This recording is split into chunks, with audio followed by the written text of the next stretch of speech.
I'm Bill Fulton, the director of the Kinder Institute for Urban Research at Rice. Thanks for coming. That's the first time there was silence when we just walked into the room. Usually my job is to get up and start talking so you'll stop talking. The Kinder Institute is delighted to co-sponsor this event tonight with the Greater Houston Community Foundation. As many of you know, the Kinder Institute is now working with a wide variety of partners here in Houston to take on a number of important urban issues. Many of you were probably here, I guess it was about a couple of weeks ago when we had our panel discussion forum on the pension issue here. Some of you might have been there last week when we unveiled our report on opportunity youth. That's young adults ages 16 to 24 in need of a pathway to work or to education.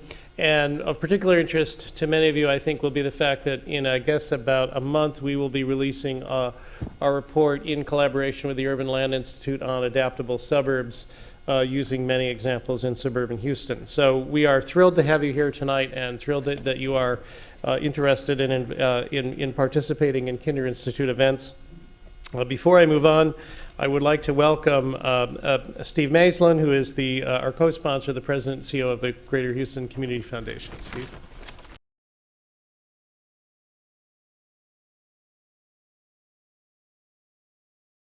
Good evening, everyone, and we too are very excited to be co-sponsoring this event along with the Kinder Institute for Urban Research. The topics that you will hear Richard address tonight are incredibly timely for Houston, and we know you're in for an exciting evening.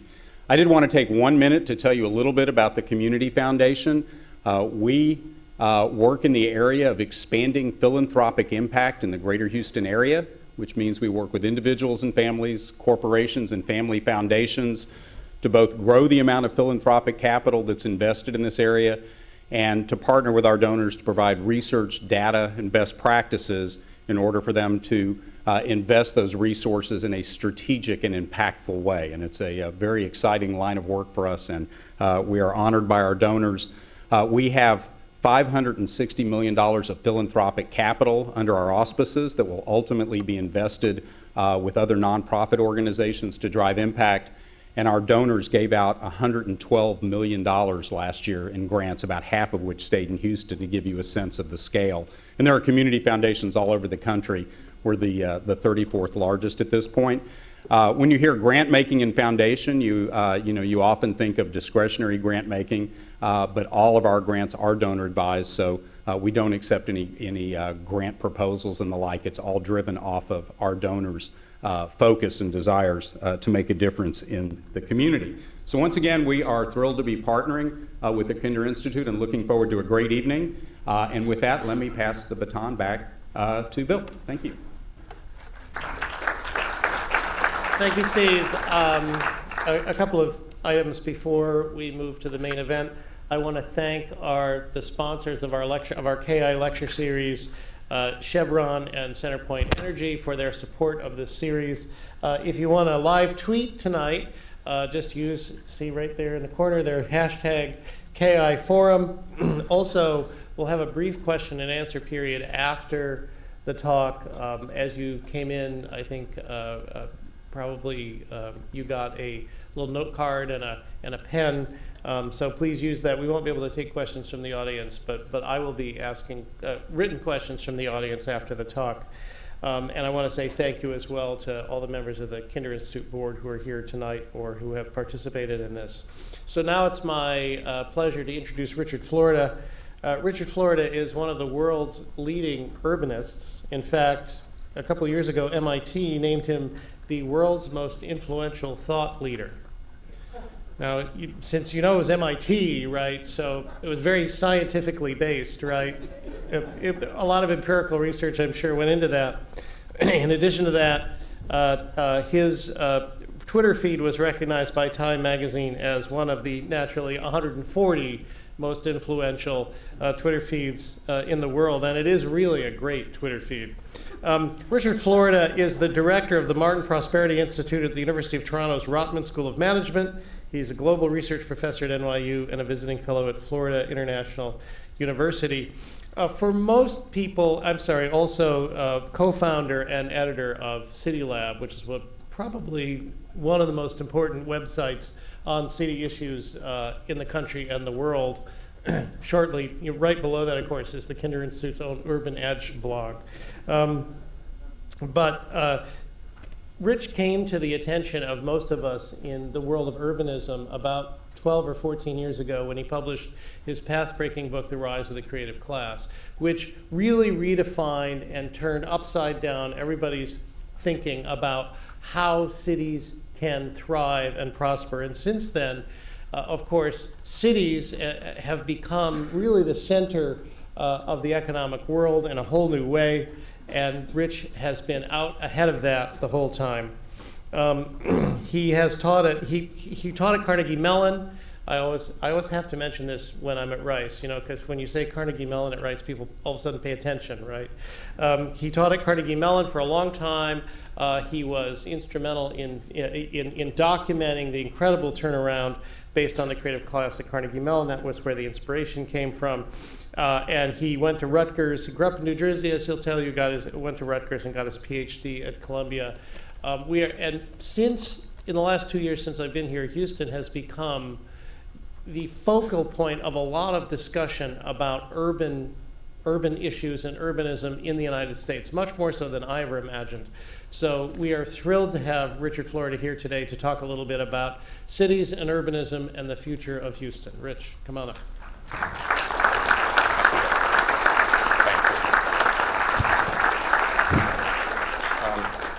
Thank you, Bill. Thanks to the Kinder Institute and Rice.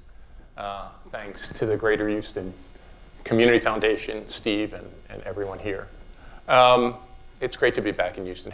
My mic sound okay? Yeah. Sounds a little scratchy, so I just want to make sure the sound's okay. I can always use the podium mic too.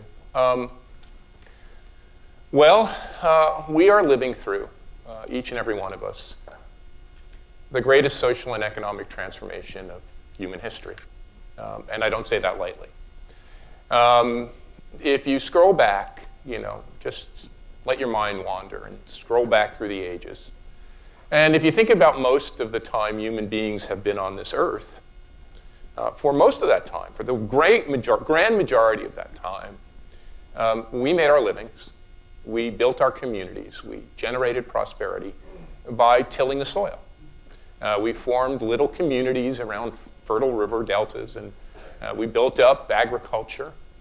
And then, not that long ago, several hundred years ago, in Italy, in Holland, in the United Kingdom, coming across the Atlantic to the United States, we experienced what up until now has been the most singularly important economic revolution. We went through the Industrial Revolution. During the Industrial Revolution, we increased our wealth and productivity hundreds of times. We invented things like trains and steel, automobiles, the use of petroleum and coal to power factories and power our mobility. The electric light. We made massive advances in moving people around. Railroads, canals, subways, streetcars, highways. The electric light that extended the working day. But for all of that history, think about this. The way we created our wealth was we used our physical talents, our strength, our arms, our backs, our brawns, to transform natural resources in the form of land or fertile soil, or natural resources in the form of coal or iron ore or petroleum, and to turn them into a living, turn them into outputs. Economists, when they think about economic growth and development, they have a very simple formula. They call it the factors of production, the three great factors of production that lead to economic growth: land, labor, and capital. But we live in America. We know what's happened over the past several decades. I grew up in New Jersey. I lived in Pittsburgh for nearly 20 years. My wife, Rana, is from Detroit. We in this country got clobbered by a phenomenon economists call deindustrialization. Those great manufacturing companies that powered so much of our growth began to decline. In Pittsburgh, for example, when the time I got there in the early 1980s, lost hundreds of thousands of manufacturing jobs. But somehow the US economy didn't fall apart. It didn't decay and decline despite its many problems. In fact, we're more productive today. We create more output today. Our economy changed, and it changed in ways researchers and commentators and scholars and thought leaders have been trying to grapple with for 2 or 3 decades. Well, some said, they took the easy way out. We've moved from an industrial to a, put post in front of anything and you have a theory. From an industrial to a post-industrial economy. Others said we had a technology-based future, an information economy, a cybernetic age. One of my 2 or 3 great influences on my work, a fellow named Peter Drucker, a Viennese, who migrated to the United States during World War II. In the early 1950s, began a study of the corporation, and his study was on General Motors. Think about this, the largest industrial corporation in the world at the time. And in that study, Peter Drucker identified back in the 1950s that General Motors, and by definition, the entire US economy was moving from an older manufacturing-based or industrial economy to a knowledge economy. And that's what I tried to grapple with, and in my work in Pittsburgh, trying to understand deindustrialization, trying to understand how Pittsburgh could come back, trying to understand how my university, Carnegie Mellon, a leader in software, computer science, University of Pittsburgh, a leader in biotechnology, tissue engineering. Carnegie Mellon, when I taught there, now Pittsburgh has the first self-driving Ubers. There were self-driving cars, self-driving tanks, that's where the funding was coming from, running around our parking lot back then 15 years ago. My colleagues told me we'll have an internet that's anytime, anyplace, anywhere. Carnegie Mellon was producing the talent that was running the research unit at Apple, running the research unit at Microsoft, starting many of these high-tech companies, and all of that talent was bleeding away. All of my students were leaving Pittsburgh. I said at the time the great export of Pittsburgh wasn't steel, it was our talented and creative people. The people forming the startup companies, and when one of those great startup companies left Pittsburgh to go to Boston, it had a huge effect on me. I began to think that our equation for economic development was wrong. The idea that companies and industries create economic development, and if you lure companies, if you use tax breaks and incentives to lure companies, if you build giant stadiums, conventions, I can go on and on, that the toolkit we had for economic development was broken and outmoded. I began to see that it wasn't just business location decisions that mattered. It was our decisions as human beings. The location decisions we make, the location decisions of talented and creative people, are the ones that increasingly drive our economy. So I began to ponder on this idea of a knowledge economy, and I remember one day I was wandering the stacks of the great libraries in Pittsburgh, and I found a book, and since I was a boy, my dad used to take me to Newark Library when I was a kid and give me access to books. I've loved to wander libraries and just look at the stacks, and I don't know, because this was not in my interest area of economic growth or technological innovation. It was not in my area of Ehrenberg. It said if you meet a great CEO, if you come across a great civic entrepreneur, if you come across a great technological innovator, a Steve Jobs, a Steve Wozniak, a Bill Gates, a Thomas Edison, if you come across a great political figure and a real leader, if you come across a great designer, industrial designer, a great architect, if you come across a fantastic musician, whether that's Louis Armstrong or Miles Davis or Jimi Hendrix, I could go on, a great artist, and we're in an art museum, Pablo Picasso, Andy Warhol, you have essentially come across the same kind of person, a creative person. So it's not an information economy. It's not a knowledge economy. It's not a technology economy, and I chose that word very precisely. What powers our growth today is no longer resources and land, labor, and capital, brawn and backs and strength. Karl Marx used to say, we are all members of the working class. He called us the proletariat. And the reason we are members of the proletariat, and the thing that all working people had in common, was the use of their physical labor to transform nature. He said this is why the working class, in his word, was a universal class. He got that wrong. In fact, the very thing that powers economic growth, and has always, it's been buried by other things. We had to unveil it as agriculture and manufacturing became less important, every single human being is creative. Every single one of us, and you see it in little kids on a playground, your nieces and nephews, your kids and your grandkids. Every single human being is creative. What makes us human and differentiates us from other species is our creativity. That's the stuff that makes us human, that makes us unique, but it's also the stuff that powers our economy. Whether it's in new technology or applying technology to old industries, whether it's in new kinds of manufacturing or new kinds of agriculture, increasingly it is our creativity. So a few statistics. 100 years ago, just 100 years ago, 50% of Americans worked on farms. Can you believe it? A growing number of us were beginning to be employed in factories and becoming part of that working class, that industrial revolution. By the year 1950, the share of Americans involved in agriculture had shrunk to 5%. The preponderance of us in the workforce were members of the blue-collar manufacturing working class. Now, over half of Americans worked in or around factories. The creative class up until 1950 began at about, this is the creative class as I call it, it's scientists, technologists, knowledge workers, business professionals, managers, people who work in public policy, urban developers, but it's also artists, cultural creatives, designers, musicians.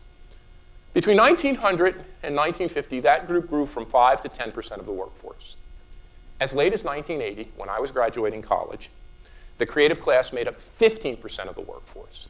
Since 1980 to today, we have generated 20 or 30 million new jobs in the creative, knowledge-driven, innovation-propelled sector of our economy.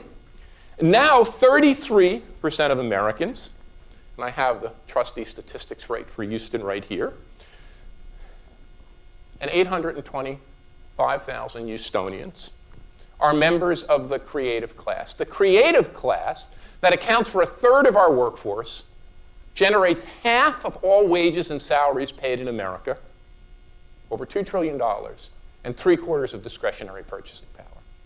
This, to our economy, at a time, by the way, when agriculture employs 1% of our workforce and factory production employs 6%. This is the growth force of our time, as important to our time, this new class, the creative class, as the blue-collar working class was to my grandparents' time. Now, people hear me talk about the creative class and they get their own notions, and there's been much debate about my work. There's been much criticism. I should know, some of it very personal. People said, does Florida really believe you can build an economy around street-strumming baristas and street-corner musicians? Are yuppies, sophistos, and gays really the drivers of the economy? One critic, and I am the product of the Queen of Peace boys' school in New Jersey, said that we know Florida's agenda. He's trying to undermine Judeo-Christian civilization as we currently know it with his crazy gay index and bohemian factor. Well, the reason I came up with those, it's very interesting. Creativity requires diversity. Every single human being is creative. Creativity doesn't respect the social categories of gender, race, ethnicity, all of the categories we have imposed on ourselves.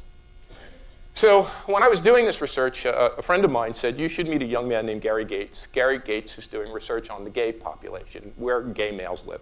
He invented something called the gay index because the census didn't track this. And I remember what Gary said to me. He said, Rich, name your 5 leading, I didn't have the term creative class then, name your 5 leading metropolitan areas for knowledge workers. Well, I said, that's San Francisco and Austin and Boston and Seattle and blah, blah. And he said, you've named 5 of the 10 gayest cities in America. And then I was sitting around with my students at a table, and I said, well, we can have that index. What if we created a bohemian index? What if we could find out where artists and musicians were located? And of course, the statistical associations between those kinds of things, our gay index, our bohemian index, technological innovation, startup companies, high-tech, high-talent workers were off the charts. But the fact wasn't that gay people or artsy people drive economic growth, that they signaled an ecosystem. They signaled a set of characteristics. You know, before San Francisco was the center of the technological revolution, it was part of the 1960s counterculture. Before Seattle ended up being the place where Microsoft and Amazon, it was home to Jimi Hendrix and the grunge revolution later than that. And I could go on and on. But places that were open-minded, that were tolerant, that were diverse, where artists and bohemians and creative people, gay and lesbian people could nestle and settle, they had an underlying set of characteristics that activated our innovative and creative impulses. So the critics went wild, and I had to figure out where I learned this. You see, I didn't learn it by studying latte bars and hipster districts and street musicians. I didn't learn it by studying the gay community or arts community. I learned it from my father. My dad's name was Louis Florida. He was born in 1921 in Newark, New Jersey, the son of Italian immigrants. My dad didn't get to go to college. In fact, my dad didn't get to go to high school. Because on the day he turned 13 in 1934, at the height of the Great Depression, he put his books down in his junior middle school classroom, McKinley School in Newark, excused himself and went down to the employment office in Newark and got his working papers. Went to work in an eyeglass factory called Victory Optical. He worked in that factory until the day Pearl Harbor was attacked, and he put his tools down on his workbench, and he went to the enlistment office, and he enlisted in the U.S. Army. Stormed the beaches at Normandy and fought in all the great battles of World War II. Came back from the war, met my mom. They got married. My dad went straight back to work in that same factory where he worked every single day of his life, working himself up from a regular worker to a foreman to the working plant manager of that factory, from age 13 to age 65. When I was a young boy and growing up in the 1960s, I would see my dad having coffee and getting dressed in the morning. I would say, Dad, what do you do? Where do you go? Can you take me to work? Trust me, back in the 1960s, factories were not safe places, and there was no such thing as take your son or daughter to work day. I was a petulant little one. I would start to kick and bang my feet and say, Dad, Dad, Dad, I really want to see what you work. Well, my dad said, Richard, I work in the factory so you don't have to. It's your job to go to school, to get an education. That's the path to you doing better in life. But I wouldn't relent. On Saturdays, when the factory would work overtime and be a half day, my dad made a deal with me. You can come to the factory with me in the morning, and I'll take you to the Newark Public Library where you can get books and read more in the afternoon. And we take that drive. Now, I know some of you, especially in a destination city like Houston, are familiar with the great state of New Jersey. By this time, my parents had relocated from Newark to a community called North Arlington. Exit 15W on the New Jersey Turnpike. It has its own particular smell when you go by it. But if you want to understand how I grew up and the drive we took to the factory, you could tune into the Jersey Shore, but better yet, The Sopranos, the opening credits of The Sopranos, when Tony, a classmate of mine at Rutgers, actually 4 or 5 years behind me at Rutgers, when Tony gets in that car and he drives over the Pulaski Skyway, and when he goes into the town, that Pizza Land Pizzeria and the Bada Bing Club are in my hometown of North Arlington, New Jersey. So I grew up like this. Hey, how you doing here in Houston? Yeah, a really nice place you got here, right? Art museum, I like this thing. And I was so lucky. I told Bill this and Steve. I got a Garden State Scholarship to Rutgers College where I learned English as a second language. I had to learn how to become a middle-class person. You know, it's quite an amazing thing coming from the working class and becoming middle class. And I could talk about that all day, but in the working class, you basically told people your mind, and then you got in a fight, and then you were friends. In the middle class, there was this great thing called a white lie, which meant nobody fought, which I thought was fabulous. So we'd enter that factory, and the factory's producing eyeglasses, just like mine. I bought these. My dad and I, both farsighted, were presbyopic, and my dad had glasses. He had glasses like these with really cool aluminum temples that he had fabricated by coworkers in the factory. I had glasses like these, and I had them at 2 years old. So I bought these glasses. Trust me, they're not made in Victory Optical. They don't cost $5 or $10. They're made by a company called Dita, who produces them between Italy and Japan, and they cost about 100 times what I used to pay for glasses. But I would walk into that factory, and I would see the machines, extruding these frames. And some of you have metal frames, but making and plating the metal frames. My dad used to tell me, by the way, someday, Rich, these metal frames, and he would bring me them in different colors. Someday you're going to have them in bronze and black and matte and blue. He had them. They would make them all on production lines. Someday, Rich, designers, can you imagine? Someday, this isn't going to be a commodity. A designer, a fashion designer is going to put his name on this. It's going to be more of a fashion good. My dad was a very stylish guy. So he'd see me looking at the machines. He'd say, Rich, son, it's not the machines that make this factory great. It's the knowledge. It's the talent. It's the creativity of the people who work here. No, none of us have a college degree. Very few of us have a high school degree. We're Italian-American immigrants. We're Hispanic. We're Latino. There's African-Americans. There's Germans. And it was funny because the Germans all ran the machine tools. It was great. But we're here. We're a melting pot. And when he would say, and I teach an MBA school, when them damn MBAs come in here and those damn engineers come here, they screw it all up because they don't understand that the knowledge and the creativity of these factory workers are what mobilizes this factory. And it took me 40 years to figure out what my father knew intuitively. Creativity is the stuff of economic growth, and we have a challenge in this country. That's part of why I'm here today in Houston. If the creative class has 42 million members, maybe even close to 50. These statistics are a few years old. If Houston's creative class is 825,000 workers, there's an even bigger class. It's called the service class. In the United States, nearly 70 million of us work in low-wage, precarious, volatile, contingent service workers. In Houston, it's 1.2 million workers, almost half of your entire workforce. You want to understand inequality? There's inequality 101. As the manufacturing middle class, as my father's working class has declined, only 5 to 6% of us do factory work like my dad. Only 20% of us in America do construction work or transportation work or mechanical work of any sort. You want to understand where inequality came from? The creative class, us, we're doing well. Even when I factor in the cost of housing in the most expensive metros in the country, the creative class can still make it. The service class is sinking further and further and further behind. These are the people who wait on us in shops, in restaurants. These are the people who take care of us when we get sick. These are the people who give us physical therapy. These are the people who take care of our aging parents and take care of our children. And you know what I always say is, we're not going to bring manufacturing back in numbers. We can bring a little bit back, and we are. We're not going to set up enough craft breweries and artisanal pickle shops in places like Brooklyn to build the working class. We're not going to employ millions of people on farms. They're highly automated. And we're not going to educate our way. Now, education is a noble goal. My father and mother gave it to me. But we're not going to make all of these 60 or 70 million people doing low-wage service work. We're not going to educate their way. My dad told me something else that was really important. He said, Rich, when I started my work in this factory, it took 9 of us to make a family wage. Your grandma worked in a bakery, your grandfather worked in a factory, your uncle worked in a factory, your aunts all worked in different kinds of work. It took 9 of us to make a family wage, and we had to split our house with 2 other families in Newark, New Jersey to make the payments. I came back from World War II, and as if by magic, think about this.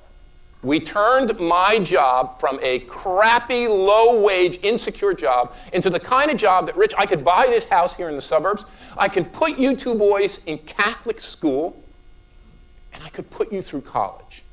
We created, as a society, an American dream.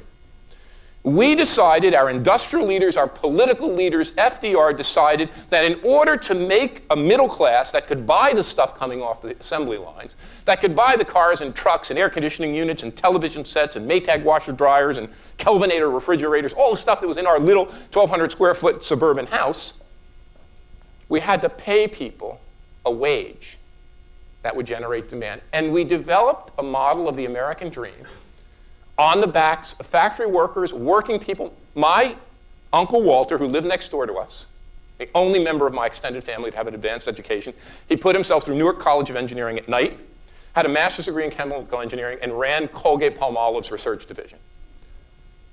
My dad, my mom's sister, and my mom lived 2 houses away from one another. We had an American dream that highly educated people like my Uncle Walter and Aunt Lonnie could achieve for their 2 girls, and very low educated people like my dad, who were smart as a whip, but he didn't have formal education. And they could buy a cheap house in a suburb for $15,000, and by buying that cheap house in the suburb, it stimulated even more growth and more demand for cars and for bridges and for steel and for consumer durables. That's over. That age is over. For reasons I'll tell you about in a minute. But what we have to do if we want to get over inequality is we've got to make the service work the equivalent of manufacturing work. We've got to upgrade that work. We've got to pay service workers higher. I have a new book. It's called The New Urban Crisis. It's coming out in spring. There's some cards about it out front if you want to take a look at it.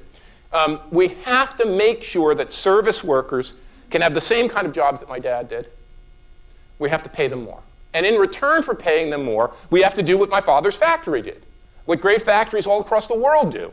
They involve manufacturing workers in continuous improvement. They take that knowledge and intelligence and creativity and turn it. When I visited, I did whole research projects on the best factories in the world. When I visited one of the great steel mills in Japan, the manager of that plant told me something I'll never forget. I said, where was this technology invented? What Carnegie Mellon, MIT, Stanford, great engineering university invented this? He said, Professor Florida, you may be smart, but you have this all wrong. That was invented by our factory workers who worked together in teams to put a whole bunch of processes over the years. The factory itself is the living laboratory, which mobilizes the innovative and creative talents of people. The same thing can and is being done in the best service companies, whether that's Whole Foods or Starbucks or Costco or Zara. There are study after study coming out of MIT's Operations Research Group that shows when you pay service workers more, when you engage them in their work, when you see them as a source of better customer service, you can give high-wage jobs, they can pursue an American dream, and the company gets higher profits. Well, that's the first part of the equation. So we're living through a transformation of our economy where we've moved from making things with our physical labor to making things with our mind, where the mind has become the means of production. Which leads me to the second part of this great transformation. Now, you would think, given this innovative, creative revolution, given globalization, and many have argued, that what has happened as a result with advances in technology, transportation technology, planes, trains, cars, communication technology, the telephone, the internet, social media, that we have conquered distance, geography has become irrelevant, and place doesn't matter anymore. In fact, none other than the New York Times Pulitzer Prize-winning columnist Tom Friedman tells us in a massive bestseller, the world is flat. The world is flat. You can plug and play from anywhere. You can live anywhere in the globe. You can compete from the far reaches, outer reaches of China or India, and he argues they are. Maybe in the simple things. Maybe for the most basic manufacturing. Maybe for call center work. But for the important things, the things that create real economic value added, those innovations, the world isn't flat at all. The world is clustered, more concentrated. Cities are more important than ever before. I say with all respect to Mr. Friedman, the world isn't flat, it's spiky. We are living in a time where globalization and technology may be spreading out the world's economic centers, but within those economic centers, Brazil, China, India, and the others, we're clustering more than ever before. I teach in Toronto. Canada's a huge country. 80% of Canadians live in 2% of the land area. In the United States, our 5 largest metros, Houston is right on the cusp. I think we're 6th. I think Houston is 6th. Our 5 largest metros produce 25% of output. In Canada, its 5 largest metros produce 50% of economic output. But in my work, I did something I'm quite proud of. I think it's quite tricky. No one collects data on the world's cities. It's a terrible predicament. I've talked to the UN in a big summit at the UN about this. World Bank, IMF, not even the CIA. Although I have had a conversation about this with the Joint Chiefs of Staff, which I can't divulge. What we did was very crafty. We took the satellite images of the world at night, And we built a cute little algorithm, a very smart computer science did, I didn't. A cute little algorithm that could turn that into rough estimates of economic output. We called it light-related economic product. It's not perfect. There are lots of problems, but other people have done this, and especially for parts of the world where you have no data, or where you can't compare data. You can't even compare US and Canadian cities, never mind US and European cities, never mind US cities in the developing world. Anyway, what we discovered is it's not nation states that run our economy. It's 40 megaregions. You're in one. This mega region that runs from Houston to New Orleans that produces a lot of petroleum-based and high-tech products based on software engineering and processing. I have the statistics right here. I don't want to get it wrong. This mega region is home to 10 million people and produces over $600 billion in economic output. It's bigger than Hong Kong or Switzerland. Probably as big as Sweden. The New York, Boston, Washington corridor. $2.5 trillion in economic output would be the third or fourth largest economy in the world, forward economy. Chicago, Detroit, Pittsburgh, Northern California, Southern I make up funny names for these, so I call the one that I live in Tor Buffchester. I have made up so many funny names. I have fun with that, you know. It's not China that's our competitor. It's a mega regional axis from Beijing to Shanghai. It's not India. It's the Mumbai-Bangalore corridor. It's not Brazil. It's Sao Paulo and Rio. These 40 megaregions, of which the United States is home to about 15, these 40 megaregions house less than 18% of the world's population. They produce more than 2/3 of our economic output and 9 in 10 of our high-tech innovations. The world is incredibly clustered and spiky, and the person who figured this out was the second big influence on my life.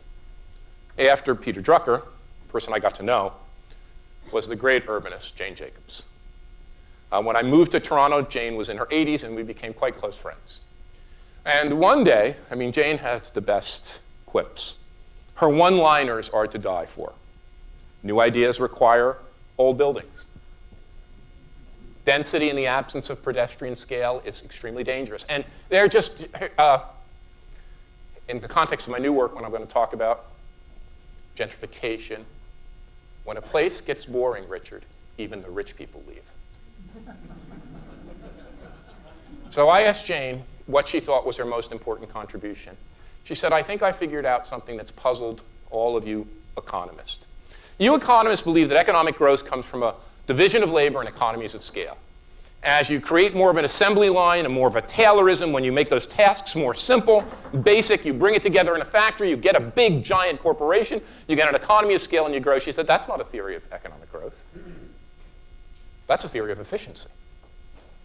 A theory of economic growth requires you to tell us where new things come from, new work comes from, where innovation comes from. That doesn't come from factories or for companies. That has always come from our greatest invention as creative human beings, our cities. Our cities are where diverse and talented and creative people have always migrated, where we combine and recombine, and Robert Lucas, who won the Nobel Prize about a decade ago, wrote a paper in memory of Jane Jacobs, and she said she had unlocked an unschooled, unstudied, un-PhD woman from Scranton, Pennsylvania, had unlocked the mystery of the basic mechanics of economic growth because it's cities that mobilize our innovative prowess and our joint productivity. Cities are truly our greatest innovation. They are, if the factory, the General Motors, the Victory Opticals, the US Steels, the IBM, were the great economic organizing platform of my father's day. What Kennedy said, what's good for General Motors is good for the nation. Cities today are the platforms for our economy. We become richer, we become more developed, we become wealthier because we live in cities. And one little aside, I wrote a second book. I quite liked it. It was called Who's Your City? And in that book, I said, for all of you thinking about this, this isn't just economic science. This isn't just about building strong cities. This is about us. I said we make 3 important decisions in our lives. The first one that my dad hammered into my head was go to school, get an education, find yourself a career, and get a good job, rich. Well, that's what he devoted his life to. My mother, who was much smarter than my father, a really incredibly brilliant lady, said to me, yeah, listen to your dad. But I did graduate high school. I did date many men who went on to be quite successful physicians, lawyers, industrial magnates. She said, I married your dad with a 7th grade education who worked in a factory. It's the smartest thing I ever did in my life. I found true love. I had a family. Richard, don't listen. Find that person. Focus on the relationships that will make you truly happy. Right? Now we have a whole series of studies of happiness which confirm her little old Italian lady wisdom. But what I figured out, what nobody ever told me, is the place we choose to live is more important than both of those. It's the most important decision we make. It structures the educational opportunities we give to our children.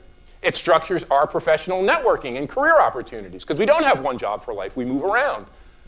If we're young, it's not only we immerse ourselves in a labor market, we immerse ourselves in a mating market, right? The kinds of choices we have of significant others are going to depend on who's around us. So for all those reasons, I said where we choose to live is the most important of these 3 great choices. So it's important for us. I developed a very simple formula, quite controversial, about what great cities do in this creative age. I developed it for my mom. My mom used to say, Rich, you got to go to school. You got to work hard for the nuns and the Christian brothers. You got to remember your 3 R's. Remember the 3 R's? Great. Reading, writing, and arithmetic? There's only 1 R. So I figured I'm writing this book. I want to talk to a big audience. I want to talk to real people. The 3 T's for my mom. Technology. You've got to be a technology leader, and you are in Houston.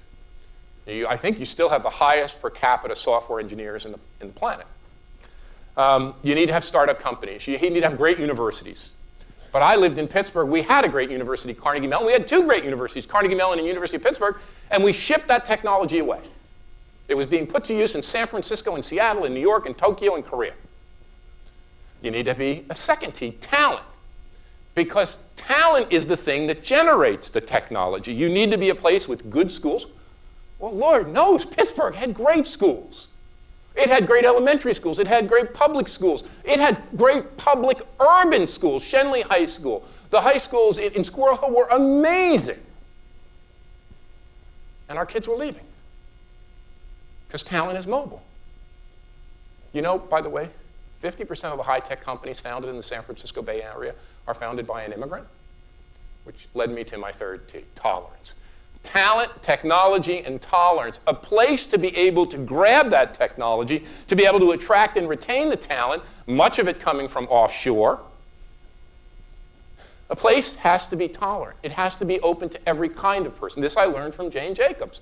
Creativity doesn't know these social bounds. It has to be a place where all kinds of people feel at home. And the more you can do all 3, combine, not 1, you know, and I live part-time in Miami Beach, so I can say this to a community I love, just like I love Pittsburgh. For every Pittsburgh that was very good in technology but bled away talent and had, Pittsburgh only had about 3% immigrants. What is Houston? About 30% or 30-some percent. Toronto's 50%. There's a Miami. Miami has about 50% foreign-born, and it is a gay mecca. Right? On those bohemian and gay measures, it's off the chart. But it doesn't have the technology networks, or it's building the knowledge institutions, so you have to do all 3. And actually, most of Texas major cities, Austin is the one that excels, but in my first edition of Rise in the Creative Class, both Houston and Dallas, as well as Austin, were in the top 10 of large metros. I think Houston and Dallas have fallen a little off, but it's still easily a top 15 or top 20 metro of, 350. So Texas has placed very well. Well, that's the good news. I spent 20 years of my life charting the rise of the creative class, charting the comeback of our cities, watching what you've accomplished here in Houston, watching what's happened in San Francisco. I went to Seattle, I remember this 15 years ago, and I saw the homelessness and the burned out buildings. I saw a downtown that was abandoned. Even what's happening in Detroit, isn't it amazing now that Detroit under Dan Gilbert is rebuilding its whole inner city core? It's even happening in my hometown, original hometown of Newark. We have had a back to the city move. Look at this, look at Houston. The transformation that's occurred in and around this downtown. Art museums, cultural venues, new housing, new condo towers, townhouses, unbelievable. We now know what we've seen is an incredible back to the city movement that no one, not in my wildest dreams, writing in the early 2000s, could I have estimated. We have now seen a massive migration of young, affluent, highly educated, creative class back to cities. In Toronto, not a single person who works for me owns a car. They either take transit or ride a bicycle. This is remarkable. This is unbelievable. But, and this is the subject of my new book, if the old urban crisis that I grew up in, that I saw my city of Newark get clobbered by, that my father drove me through the riots on my way to the library and told me to get on the floor because the bullets were flying, if I saw my hometown of Newark go up in flames, I saw tanks and National Guards, and they happened in Detroit and Cleveland and so many other great cities, burning. If we saw that hole in the donut of the old urban crisis with a hollowed out city surrounded by white flight to the affluent suburbs, we are now living on the cusp of a new urban crisis. A new urban crisis, which is partly the product of our very success at the Back to the City movement, and partly the result of bigger forces acting on all cities. Well, I built a variety of indices that I've never talked about. You're the first time I've talked about this. I built it, and the book will be out in April, and the cards are out in front, if you're interested. A bunch of indicators, like my old creative class indicators, like my bohemian factor, like my gay factor, to shed light on this new urban crisis. I built a new urban crisis index. It takes into account inequality, economic and social segregation, and housing unaffordability. Houston, now New York, Los Angeles, and San Francisco, Boston, and Washington, D.C. top that index. I call them the superstar cities and the leading knowledge hubs, where you've got to be a millionaire to be able to buy a house. Houston is 22nd in the country and 11th among metros more than 1 million. I've created a new index of inequality, overall inequality, combining income and wage inequality. Houston is 14th in the country in inequality and 4th of large metropolitan areas. Only New York, Los Angeles, and San Francisco have higher levels of overall inequality than does Houston. You are 7th on our overall economic segregation index that takes class, work, education, and income segregation into account, and 4th of large metros. And we combine segregation and inequality in a joint measure of the two. Houston is 3rd. Only New York and Los Angeles have higher levels of segregation and inequality. We are dealing with a new kind of urban crisis, which is so vexing people, because all the things that drive economic growth, our ability to innovate, our ability to create higher levels of productivity, the dense clustering of us, the size of our metropolitan areas, the very diversity that thrives, this is the great paradox of our time. The more diverse our metros are, the more socially and economically segregated are we. The urban creative revolution comes with great opportunities, but it comes with great, great costs. Look, I said this to Bill earlier. I come from the Fidel Castro School of Public Speaking, so trust me, I could stay here and talk to you all night, and I want to take some questions. The book outlines an agenda. We can talk more on the questions if you'd like. From moving to our age of winner-take-all urbanism, where clustered agglomerations of talent and technology and tolerance like Houston, like Los Angeles, like San Francisco, like Austin, like Boston, like London, England, are massing this talent and driving economic growth. And within our cities, this is really fascinating. It's no longer rich suburbs surrounding poor cities. We have invented a new kind of metropolitan. It's not a great inversion of all the rich back to the city and all the poor to the suburbs, although there are more poor people in suburbs today than are in cities. I call it the rise of a patchwork metropolis. A patchwork metropolis, which I've mapped for this city in this metropolitan area, where there are areas of concentrated advantage, small areas where the privileged third of us live in areas of concentrated affluence of advantage, surrounded by much larger spans of concentrated disadvantage, two worlds that never meet. As the middle class and the middle class neighborhoods that my parents moved to and my brother and I grew up in fade out of our existence. So I put together 7 pillars I won't even talk about all the 7 pillars. I'll just quickly say what we need to do to move from this era of winner-take-all urbanism to a new era I call urbanism for all. First, we need to build more. We need to build more housing, and we need to build more housing fast, especially in our super expensive superstar cities. But just building more housing won't do it. We're not going to get ahead by building deadened condo towers that become boring, so even the rich people leave. It's mixed-use, historic neighborhoods like New York Soho and Tribeca, like San Francisco south of Market, and I could go on. It's these neighborhoods that are in such short supply that people are dying and will give their right arm and their fortune to live in them. We have to build more of those kinds of neighborhoods. We have to build more affordable rental housing, fast. It's not just single-family homes we have to build. We have a system that's biased to producing single-family homes, codified in our tax code. We need to make a massive commitment to affordable rental housing. We need to fix the infrastructure in this country. We need to connect our cities and our suburbs.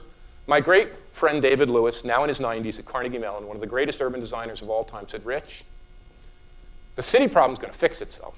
So I just copied what David told me, wrote a book about it. He said, the greatest problem we're going to face is how do we transform our suburbs? How do we take these cul-de-sac communities where people are alienated and isolated, which don't have centers for work, which were commuting to office parks in these nerdistans, how do we make our suburbs more urban-like? And it's happening. You know, one of the things that's happening in our time is the great divisions between city and suburb are fading fast. Urbanites are living more like suburbanites. Our units are larger, even our condominium apartments are larger. And suburbanites are living in more dense, at least where the premium is being paid, more dense living environments. We got to upgrade service jobs. I talked about that. And ultimately, we need a new urban policy in this country. I advocate for converting the existing Department of Housing and Urban Development to a Department of Cities and Urban Development. CUD isn't the best acronym, but it'll do. CUD. But if cities are really our engines of economic progress, and when I say cities, I mean our cities and metropolitan areas, these conurbations of city centers and surrounding suburbs. Our metropolitan areas, we need a strategy to invest in them. We need a strategy to make the required investments in transit. We need a strategy to make the required investments where feasible, in dense corridors, in high-speed rail. You know, the economists who've done the single best paper on land use restrictions. This has become a mantra in our field. If we just get rid of land use restrictions, we'll fix all of our urban problems. Well, I can tell you, Houston is the case that doesn't work. And I'm not making, Houston is right there with the New York, San Francisco, LA, the examples they have of expensive restricted cities, Houston is 3rd or 4th, right up there. So it's not just about land. These economists in that paper, in a footnote wrote, the way to fix the problem in San Francisco and New York is more and better transit and high-speed rail. Because without even building a single new housing unit, it would expand the functional labor market, the commuting shed of those cities by leaps and bounds. When I lived in Washington, D.C., I used to sell something that people weren't always happy about. They said, why has Washington, D.C. turned around? Why is Washington, D.C. becoming a great megalopolis? Why is it a great city? And I said, you've become a suburb of New York City.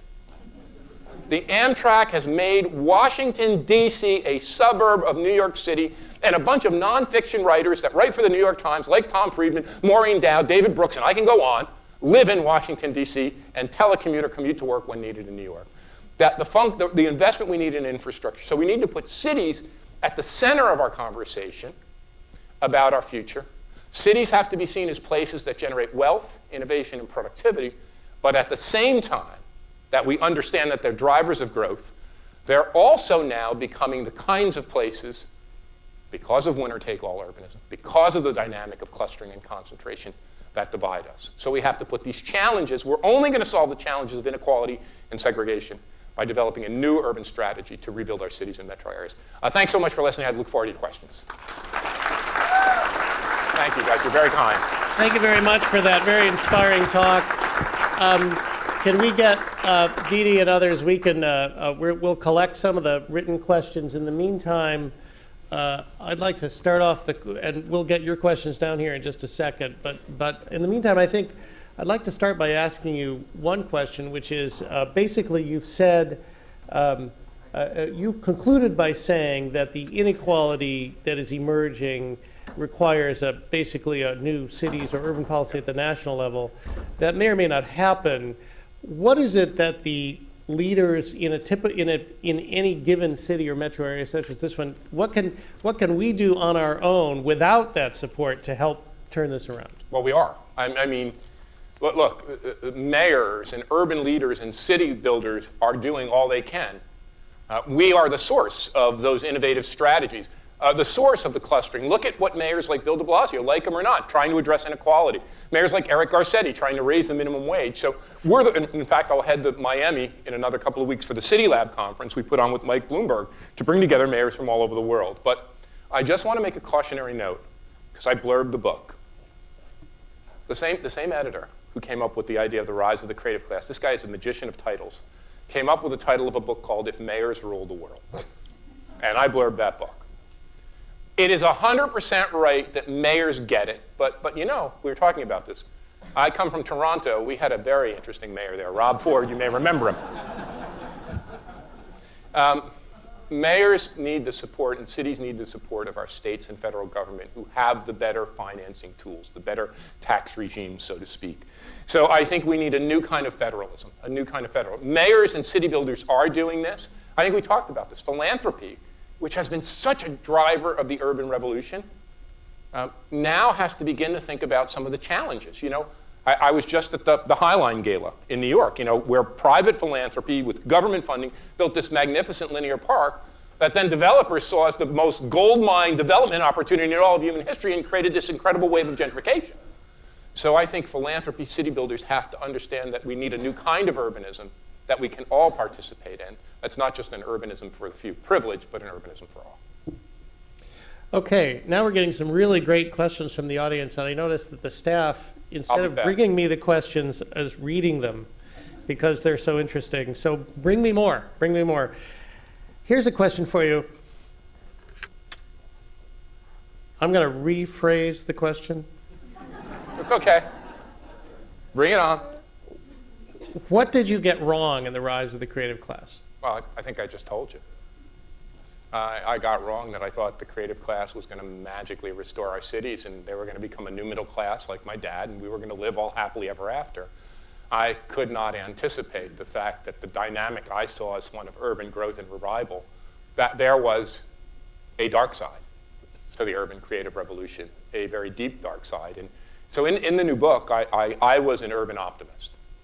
Myself, Ed Glazer. You can go down a list of Bruce Katz at Brookings, urban optimists. Cities will save the world, global urbanization, but there is a group of urban pessimists.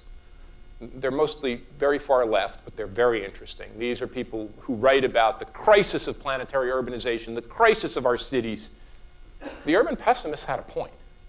We neglected their point, which is their cities are gentrifying. People are being priced out. They're being displaced from their homes. I think we need a new vision of cities and urbanism that combines an optimistic viewpoint with legitimately understanding the challenges that reurbanization bring.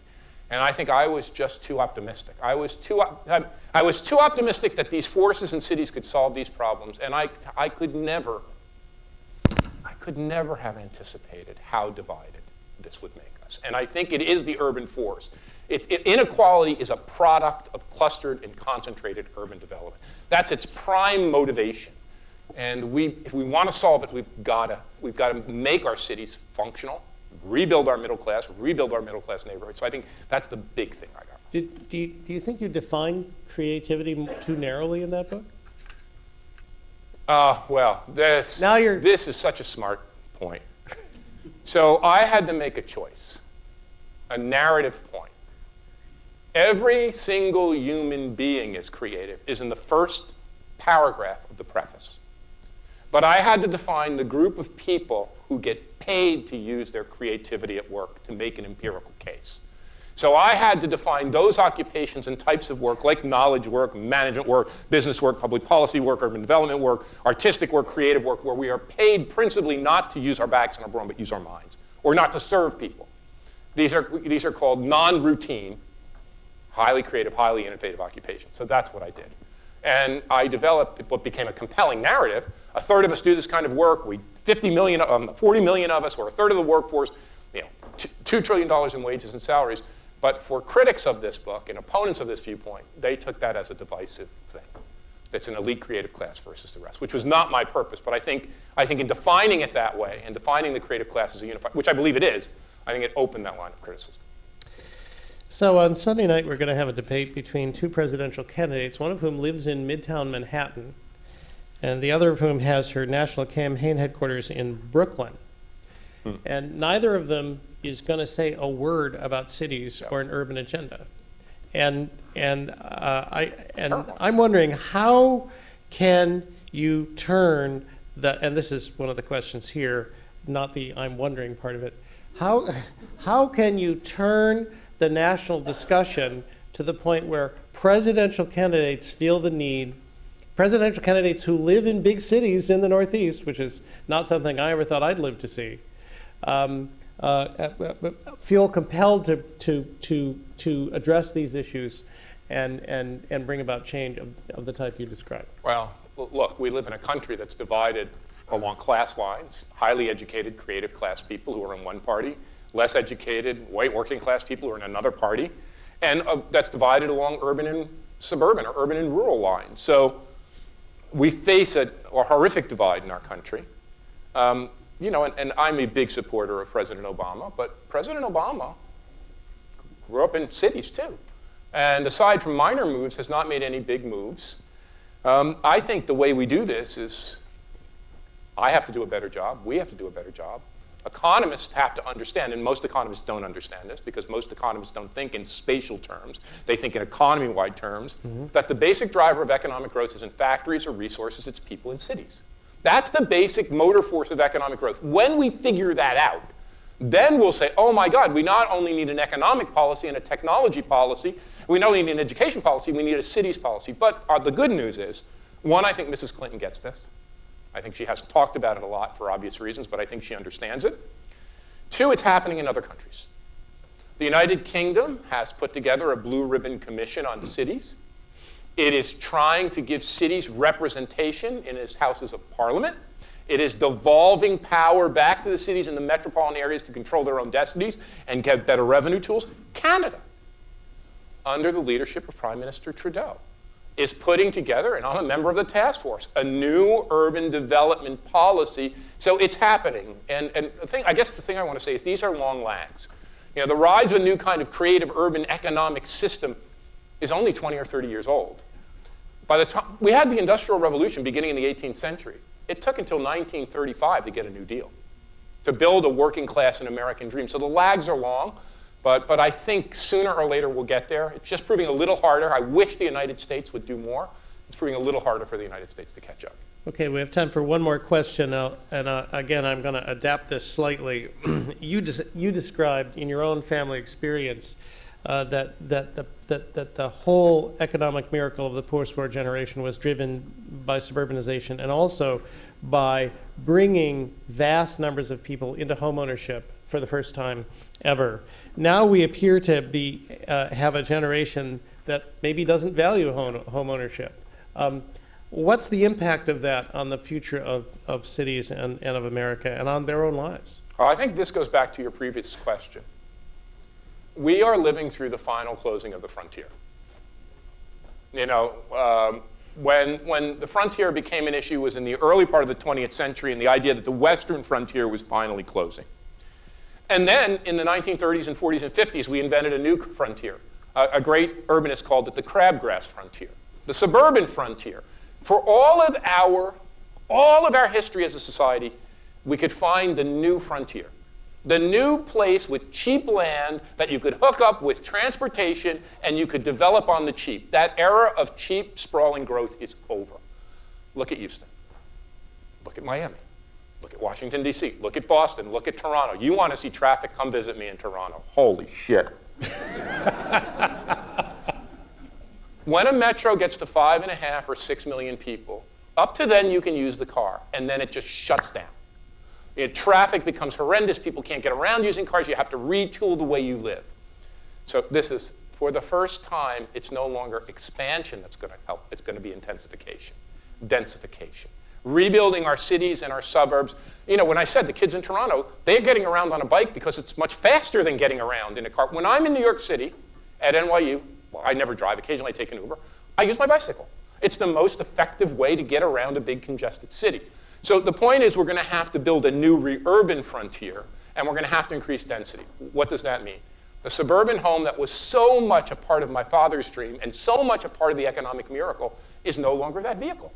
It no longer stimulates our economy. What stimulates our economy is the dense clustering of people in urban-like, and they could be suburban environments, where we mix and mingle in the streets, where we form new companies. So densification, urbanization, re-urbanization is the basic stuff of rebuilding our economy. One last point. If you didn't get to ask a question, I'll hang around and can talk offline. But my email is florida@creativeclass.com. Pretty easy to remember, florida@creativeclass.com. So please, if you want to have a pressing question, I might not get to it tonight, but certainly by tomorrow, on my flight home, I will get to my email. Send me a note. Thanks so much for your questions. Thanks so much for your patience and listening. It's a pleasure being with you.